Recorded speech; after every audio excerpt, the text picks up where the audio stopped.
Walang dapat ikabahala ang Pilipinas kaugnay sa tumataas na kaso ng respiratory illnesses sa China. Ayon po sa Department of Health.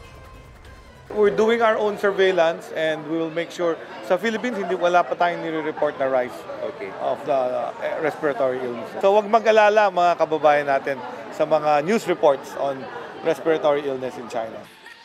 Sabi ni Health Secretary Ted Herbosa, wala namang bagong virus. Marami raw nagkakasakit sa China dahil winter doon ngayon. Patuloy naman daw nilang minomonitor ang sitwasyon. At sakaling dumami rin daw ang nagkasakit dito, handa ang mga ospital dahil natuto na raw tayo sa mga karanasan sa COVID-19 pandemic. Igan, mauna ka sa mga balita. Mag-subscribe sa GMA Integrated News sa YouTube.